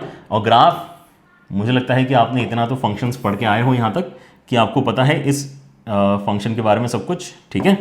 सो आपका जो यहाँ पर आइडिया है दैट इज कि यार ये इस तरह के कुछ छोटे छोटे लाइन सेगमेंट्स वाला ग्राफ इसका आता है, ऑलराइट। इस तरह के छोटे छोटे लाइन सेगमेंट्स वाला आपका यहाँ पर आंसर बेसिकली फ्रैक्शनल पार्ट का बनता है, ऑलराइट। सो नाउ व्हाट, एक बार आपने डिसाइड कर लिया कि इस तरह के आपके यहाँ पर वैल्यूज आते हैं। अच्छा, यहाँ पर क्लोज ब्रैकेट ओपन ब्रैकेट का भी फंडा होता है, क्लोज इंटरवल, तो एग्जैक्टली 0 डाल के 0 आएगा, 1 नहीं आएगा, है ना, ये 1 वाली हाइट है। एग्जैक्टली 1 डाल के 0 आएगा, एग्जैक्टली 1 डाल के 0 आएगा, 1 नहीं आएगा। एग्जैक्टली 2 डाल के 0 आएगा, 1 नहीं आएगा, ठीक है ना। तो इस तरह से आप यहाँ पे अपने ग्राफ को पूरी तरह से बना सकते हो। 1 2 3 0 -1 -2, यहाँ पर भी क्या है, इंटीजर डाल के आपको एक्जैक्टली 0 मिलता है, ठीक है ना। So this is the main idea of your fractional part function, alright. So fractional part में हमें यहाँ पे ध्यान क्या रखना है, ध्यान ये रखना है कि अगर आप किसी भी इंटीजर के लेफ्ट नेबरहुड को स्टडी करना चाहते हो, फर्क नहीं पड़ता कि वो 1 से थोड़ा सा छोटा है, चाहे वो 2 से थोड़ा सा छोटा है, चाहे वो 3 से थोड़ा सा छोटा है, आप कहां टेंड करने की कोशिश कर रहे हो, आप 1 पे टेंड करने की कोशिश कर रहे हो, ठीक है ना। आप 1 पे टेंड करने की कोशिश कर रहे हो, लेकिन कैसे, 1 से थोड़ा सा कम। एग्जैक्टली 1 तो वैसे भी आपके यहां पर आंसर कभी नहीं आ सकता। तो आप अगर लेफ्ट नेबरहुड में हो, किसी भी इंटीजर के लेफ्ट नेबरहुड में अगर आप हो और आपको अगर इसको सिंप्लीफाई करना है, राइट, फ्रैक्शनल पार्ट किसी भी इंटीजर -h की अगर मैं बात करता हूं, इंटीजर के लेफ्ट नेबरहुड में कैसे बिहेव करता है, तो ये सिंप्लीफाई होता है 1 -h के जैसा। Very very important discussion. कोई सा भी इंटीजर हो, 0 डाल दो, मतलब -h का फ्रैक्शनल पार्ट भी 1 -h होता है। i की जगह 1 डाल दो तो 1 -h का फ्रैक्शनल पार्ट 1 -h ही होता है। यहां पे 10 डाल दो, 10 -h का फ्रैक्शनल पार्ट क्या होगा, 10 -h का फ्रैक्शनल पार्ट भी 1 -h ही होगा। क्योंकि हम इसको सिंप्लीफाई करके देखना चाहते हैं कि आंसर क्या आएगा, तो यहां पर h पे डिपेंडेंट आंसर डेफिनेटली है। आप इसको डायरेक्टली क्या नहीं बोल सकते, 1 नहीं बोल सकते हो। फ्रैक्शनल पार्ट का आंसर वैसे भी 1 कभी नहीं आता है, 1 से थोड़ा सा छोटा आपका लेकिन आंसर आ सकता है, जिसको हमने यहां पे अभी h की मदद से लिखा हुआ है। समझे इस बात को। या दूसरा आप यहां पर ये कह सकते हो कि आपका जो फ्रैक्शनल पार्ट है ना, ऐसे भी आप इसको समझ सकते हो। मल्टीपल वेज यहां पर आपको बता रहा हूं सोचने के, ताकि आपको दिक्कत ना हो। आप यहां पे फ्रैक्शनल पार्ट के अंदर जानते हैं कि आप क्या कर सकते हो, किसी भी इंटीजर को बाहर निकाल सकते हो, ठीक है ना। अगर आपको इंटीजर दिया तो फ्रैक्शनल पार्ट का आइडिया ये है कि यार फर्क ही नहीं पड़ता कि आप यहां पे i माइनस एच का फ्रैक्शनल पार्ट निकालो चाहे माइनस एच का फ्रैक्शनल पार्ट निकालो, ठीक है ना, ये सब सेम ही है। यह फर्क ही नहीं पड़ता कि आप यहां पे 1 माइनस एच का फ्रैक्शनल पार्ट निकालो, ये सब सेम है, क्योंकि फ्रैक्शनल पार्ट के अंदर इंटीजर का कोई मतलब नहीं होता।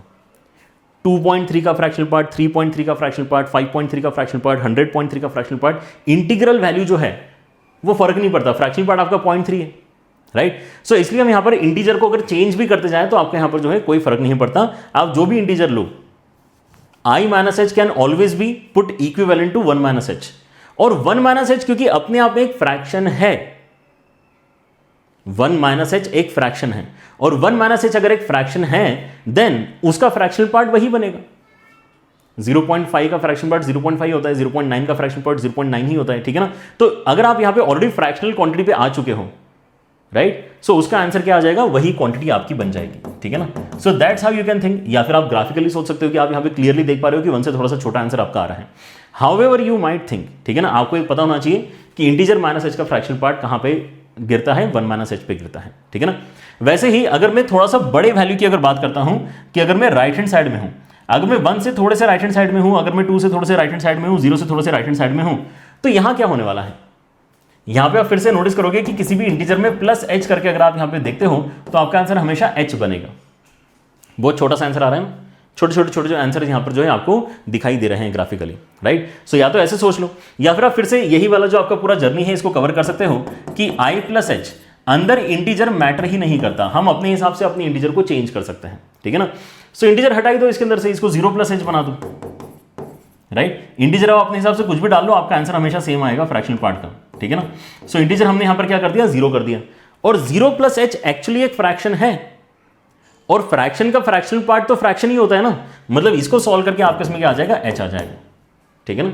क्योंकि 0 प्लस एच का फ्रैक्शनल पार्ट आपका एच आया, इसलिए i प्लस एच का फ्रैक्शनल पार्ट भी एच ही आने वाला है, ऑलराइट। सो ये चीज अगर आपको यहां पे आज पता चल चुकी है then you are in luck, क्योंकि अब आपके इस तरह से दिखने वाले जो बड़े बड़े क्वेश्चंस होंगे, है ना, इनको भी आप यहां पे अब टैकल कर पाओगे।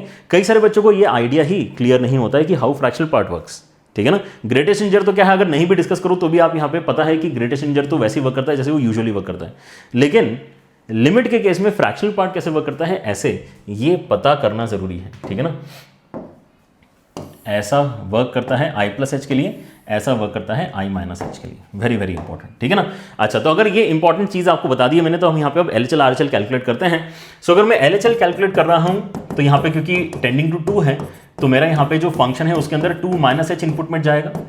2 माइनस एच अगर इनपुट में जाएगा तो हम यहाँ पर क्या कर रहे हैं, 2 के अंदर 0 माइनस एच डाल रहे हैं, सॉरी 2 के अंदर हम यहाँ पे 2 के साथ में मल्टीप्लीकेशन में 2 माइनस एच जाएगा फ्रैक्शनल पार्ट के अंदर, -4 के साथ में यहाँ पे नीचे भी कितना आ जाएगा, GIF के अंदर 2 माइनस एच जाएगा एंड -3। सो फ्रैक्शनल पार्ट अपने हिसाब से काम करेगा, GIF अपने हिसाब से काम करेगा। फ्रैक्शनल पार्ट बोलेगा कि ये तो मुझे पता है कि कोई भी इंटीजर माइनस एच का फ्रैक्शनल पार्ट 1 माइनस एच होता है, तो वो इसको 1 माइनस एच बना देगा। नीचे हमें क्या पता है कि 2 से थोड़ा सा छोटा है, 1.99 जैसा कुछ है, GIF करके 1 आएगा, एग्जैक्टली 1 यहाँ पर उसने बना दिया हड़बड़ी में, उसको तो वेट नहीं करना नेक्स्ट स्टेप का, उसने तो इसको 1 बना ही दिया है।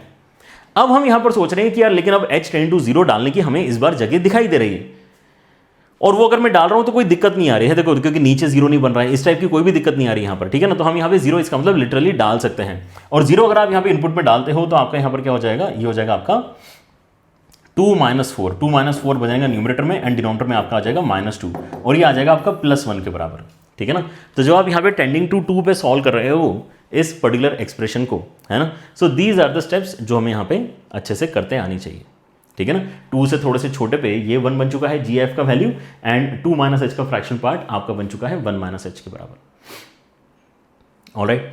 अगर यही काम मैं करता हूं RHL के लिए तो क्या होगा, RHL के लिए अगर मैं ये काम करूं तो RHL में हम क्या कहते हैं कि आपको लिमिट h टेंडिंग टू 0 क्या करवाना पड़ेगा, फंक्शन के अंदर 2 + h इनपुट में डालना पड़ेगा, क्योंकि 2 पे लिमिट कैलकुलेशन का डिस्कशन चल रहा है, ठीक है ना। सो 2 के राइट नेबरहुड में रहना जरूरी है। तो यहां पर हमारे पास में कितना आ जाएगा, फ्रैक्शनल पार्ट के अंदर 2 + h आ जाएगा, नीचे भी आपके पास में GIF के अंदर 2 + h आ जाएगा, राइट, एंड -3 आएगा। सो जब भी प्लस वाला सिनेरियो है तो हम यहां पर क्या कहते हैं कि यार ये 2 का तो कोई मतलब ही नहीं, फ्रैक्शनल पार्ट की बात चल रही तो इंटीग्रल पार्ट का कोई मतलब नहीं है, और h का फ्रैक्शनल पार्ट आपका h ही होता है। तो ये कितना हो जाएगा, 2h हो जाएगा, -4 आ जाएगा, नीचे आपके यहाँ पे क्या आ जाएगा, अच्छा यहाँ पे ये 2 बन के आपको यहाँ पे सिंप्लीफाई होते हुए नजर आएगा, क्योंकि 2 से थोड़ा सा बड़ा है। GIF ने बोला कि मैं तो इसको 2 बना ही देता हूँ, ठीक है ना। अब फिर से आप यहाँ पे क्या डाल सकते हो, आप यहाँ पे फिर से h की वैल्यू 0 डाल सकते हो, which is going to give us -4/-1, मतलब 4 एज द आंसर, ठीक है ना। तो एक जगह आपको 1 मिला है, एक जगह आपको 4 मिला है, दोनों आपके फिर से यहाँ पर मैच नहीं कर रहे हैं, तो फिर से लिमिट डज नॉट एग्जिस्ट वाला सिनेरियो हमारे पास आ रहा है, ठीक है ना। तो कई सारे ऐसे क्वेश्चन आज हमने यहाँ पर किए हैं जहाँ पर लिमिट एक्चुअली एग्जिस्ट नहीं कर रही है, ठीक है ना। एंड ये पर्टिकुलरली क्योंकि आपका जो डिस्कशन चल रहा है वो LHL RHL के कैलकुलेशन के लिए कर रहा है, तो यहाँ पर जो फेमस क्वेश्चंस हैं उनमें इस तरह के दिक्कत देने वाले फंक्शंस ज़्यादा करके दिखाई देते हैं, ठीक है ना। That's why you also see कि यार यहाँ पे multiple times does not exist आ रहा है, बट ऐसा नहीं है। आप जब भी यहाँ पे आगे के बहुत सारे वीडियोज़ जो हम करने वाले हैं, 5-6 वीडियोज़ हम कम से कम करेंगे लिमिट्स के ऊपर, उनमें आप नोटिस करोगे कि आते हैं आंसर निकल कर आते हैं, है ना। ऐसा नहीं कि डज नॉट एग्जिस्ट सर हर बार बोल दूँ क्या फिर, है ना। आपने इतने सारे क्वेश्चन कराए डज नॉट एग्जिस्ट, बच्चे बोलते ना सर मैंने पिछला मॉक टेस्ट दिया था, मैक्सिमम क्वेश्चन के आंसर बी आ रहे थे, तो सर अगले वाले पेपर में भी यहाँ पर मैं सबको बी मार्क करके आ जाऊँ क्या। ऐसे कुछ भी लॉजिक मत लगाया करो, ठीक है ना। Random logic does not work, okay. Topic to topic आपका चेंज होगा। Now that this is also one of the brilliant questions, ठीक है ना। बहुत ही प्यारा सवाल है। क्या बोला जा रहा है यहाँ पर, refer to the figure. Figure हमें यहाँ पर देख रखा है, किसका फिगर है, ये fx का फिगर है आपका, ठीक है ना। लिखा हुआ होना चाहिए वैसे फिगर के अंदर कि ये किसका फिगर है, ये आपके fx का फिगर है, y = fx। ऑलराइट, सो y = fx किस तरह से आपका यहां पर बिहेव करता है वो हमें यहां पर दिख रहा है, एंड क्लियरली, है ना। इंपॉर्टेंट क्या है कि 0 के आसपास कैसे बिहेव करता है। तो लिमिट ऑब्वियसली इसकी डज नॉट एग्जिस्ट निकल कर आएगी। अगर मैं कैलकुलेशन की बात करूं तो लिमिट डज नॉट एग्जिस्ट, क्योंकि अगर मैं यहां पे लेफ्ट हैंड साइड से चलना स्टार्ट करूंगा, then the graph is taking me to the height of 3। अगर मैं राइट हैंड साइड से 0 के नजदीक आना स्टार्ट करता हूं, then graph is taking me to the height of 2, right. So दोनों ही साइड से आपके अलग अलग हाइट बेसिकली बन रही है। मतलब आपका जो लिमिट x टेंडिंग टू 0+ है फंक्शन का, वो यहाँ पे 2 के बराबर है, and limit x tending to 0- जो है फंक्शन का, वो आपका 3 के बराबर है। ऐसा तो हम नोटिस ऑब्वियसली कर ही सकते हैं। एंड एग्जैक्टली फंक्शन का वैल्यू भी अगर आप यहाँ पे लिखना चाहो कि फंक्शन का वैल्यू 0 पे कितना है, तो वो 4 के बराबर है। ये जो डॉट यहाँ पे लगा हुआ है वो बता रहा है कि आपका फंक्शन का वैल्यू 0 पे 4 के बराबर। तीनों ही चीजें अलग अलग हैं, LHL RHL और फंक्शन का वैल्यू तीनों अलग अलग यहाँ पर जो है हमें फिगर में दिखाई दे रहे हैं। हमने रेफर तो देखो कर लिया है फिगर। अब यहाँ पे लैम्डा नाम की कोई क्वांटिटी जो हमें यहाँ पे निकाल के बतानी है, ठीक है ना, एंड उसके लिए हमें यहाँ पे दोनों लिमिट सॉल्व करनी होंगी। सो अगर आप यहाँ पे देखते हो तो आपको टेंडिंग टू 0 वाली वैल्यू यहाँ पे दिखाई दे रही है ना। टेंडिंग टू 0 आपका यहाँ पर कहीं ना कहीं बन रहा है, ऑलराइट, ओके। सो ये क्वेश्चन हमसे क्या करवाना चाहता है, देखो, है ना। आपके पास में यहाँ पे लेफ्ट हैंड साइड में 2 टाइम्स ऑफ लिमिट है, x टेंडिंग टू 0 है, ठीक है ना। सो f के अंदर अगर आप यहाँ पे देखते हो तो आपको x³ - x² नजर आ रहा है। x³ - x² टेंडिंग टू 0, अगर मैं यहाँ पे 0 डालता हूँ तो ऐसा कोई प्रॉब्लम तो नहीं आ रही। जैसे हमने यहाँ पे जो इनिशियल एग्जांपल लिया था x² - 1/x - 1 वाला, ठीक है ना, उसके अंदर 1 डाल के दिक्कत आ रही थी, राइट। 1 डाल के दिक्कत आ रही थी इसके अंदर, राइट। तो इसके अंदर दिक्कत वाला पॉइंट है, लेकिन इसके अंदर तो x³ - x² में ऐसा कोई दिक्कत वाला पॉइंट है ही नहीं, है ना। अगर आप 0 डाल भी दोगे तो यहाँ पे 0 ही बनने वाला है।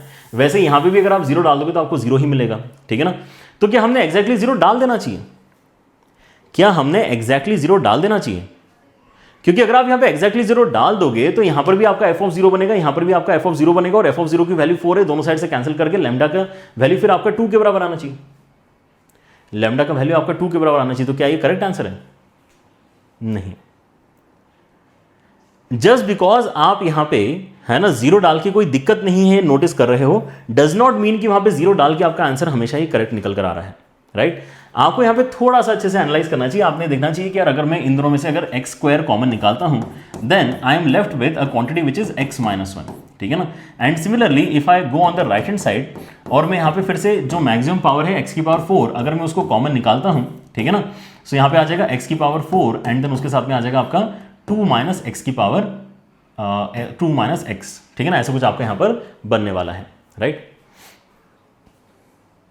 सो आपके पास में अब जो टेंडिंग टू 0 वाला सिनेरियो है, चाहे आप यहाँ पे LHL की बात करो चाहे RHL की बात करो, as far as the calculation of these limits is concerned, not LHL RHL of the main function but for these limits, है ना। अगर आप LHL RHL अलग अलग कैलकुलेट नहीं भी करना चाह रहे हो, अगर आप डायरेक्टली जीरो की तरफ जाने की बस कोशिश भी करो, अगर मैं जीरो के नजदीक हूं, चाहे मैं जीरो से छोटा हूं चाहे मैं जीरो से बड़ा हूं, ज्यादा यहां पर जो है उससे फर्क नहीं पड़ रहा है कि मैं जीरो के लेफ्ट हैंड साइड में हूं या जीरो के राइट हैंड साइड में हूं, क्योंकि दोनों ही केसेस में आप यहां पे नोटिस करोगे कि ये तो बहुत ही छोटा कुछ क्वांटिटी है, तो इस क्वांटिटी को तो मैं टेंडिंग टू जीरो जैसा कुछ इमेजिन कर सकता हूं, राइट। क्योंकि आप यहां पे अगर जीरो प्लस एच डालोगे, जीरो माइनस एच डालोगे, स्क्वायर होने वाला है, इवन पावर है, तो अल्टीमेटली एच स्क्वायर ही बनेगा। मतलब ये आपका एक पॉजिटिव क्वांटिटी है जो बहुत ही छोटा है, टेंडिंग टू जीरो वाली कोई क्वांटिटी है। अगेन आप यहां पे चाहे प्लस एच रिप्लेस करो चाहे माइनस एच रिप्लेस करो, अल्टीमेटली क्या होगा, बहुत छोटी क्वांटिटी से वन सब्ट्रैक्ट किया और ऑलरेडी नेगेटिव क्वांटिटी में से वन सब्ट्रैक्ट किया, दोनों ही केसेस में ये जो बनेगा वो एक नेगेटिव नंबर बनेगा, ठीक है ना। क्या होगा ये कोई ना कोई एक नेगेटिव कांस्टेंट आपका आने वाला है। सो क्या मैं ये कह सकता हूं कि ये सब कुछ देखते हुए आपके पास में जो नंबर बनेगा, दोनों का मल्टीप्लीकेशन जो यहां पर आने वाला है वो कैसा होगा, एक नेगेटिव बहुत छोटा नंबर होगा। बहुत छोटा नंबर तो ऑलरेडी था, आपने उसके आगे नेगेटिव लगा दिया, तो एक बहुत छोटा नेगेटिव नंबर आपका बना है, ऐसा हम गारंटी कर सकते हैं। मतलब जीरो के ऊपर माइनस लगाने का यही मतलब होता है क्या, जीरो के ऊपर माइनस लगाने का क्या यही मतलब होता है कि एक बहुत छोटा नंबर है जो जीरो के लेफ्ट हैंड साइड में है, मतलब नेगेटिव है, राइट। सो जीरो माइनस अगर मैं यहां पे लिखता हूं तो कोई ऐसी दिक्कत नहीं होनी चाहिए, राइट। सो ये जो आपका इनपुट कंस्ट्रक्ट किया गया है, this input will become zero से थोड़ा सा छोटा quantity, a negative very small quantity when I try to calculate the limit.